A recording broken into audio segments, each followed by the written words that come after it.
Ini berita yang baru kami terima. Hakim Mal aka Perantau Madani. Assalamualaikum warahmatullahi wabarakatuh.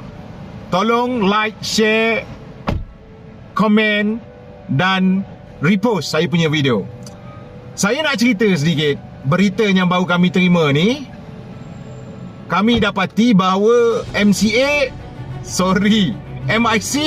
telah diberi kebenaran untuk memasuki Parti Perikatan Nasional. Ini memberikan 1000 rahmat kepada Walaon kerana saya yakin dan percaya bahawa Walaon sangat menanti-nantikan berita yang baru kami terima ini. Kerana apa? Dengan kemasukan MIC ke dalam Parti Perikatan Nasional yang ditunjangi oleh Al-Fadil Tuan Guru, siapa nama Al-Fadil Tuan Guru ni? Dr. Samsuri. Maafkan saya kerana terlupa. Skrip berita ni tak betul. Skrip berita dia tulis kat saya, pengerusi PN Haji Adi Awang. Saya tengok skrip tadi macam salah ni. Jadi saya cuba ubah sendiri. Memang marah apa nama editor saya ni, tapi tak apa. Dia buat salah.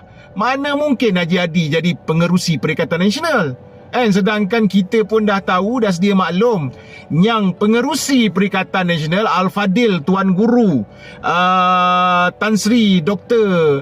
Samsuri dan dianggotai oleh anggota baru iaitu MIC. Jadi ini menunjukkan bahawa kemajuan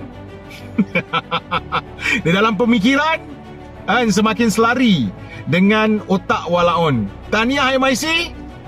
Walaupun MIC menafikan, kita umum tahu bahawa Perikatan Nasional menyatakan bahawa MIC sudah lama menghantar borang surat permohonan kepada Perikatan Nasional, dan setelah mengambil masa yang lama hampir 2 bulan kerana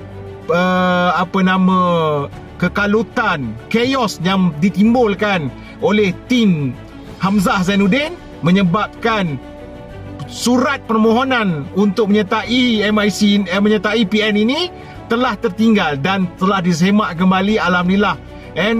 Perikatan Nasional cara batinnya menerima kemasukan MIC ke dalam Perikatan Nasional. Tahniah. Mungkin Presiden MIC dah lupa surat permohonan yang telah diajukan kepada Perikatan Nasional. Apa-apa pun, terima kasih kerana melayani kelenah saya. Hakim Mal aka Perantau Madani. Assalamualaikum warahmatullahi wabarakatuh.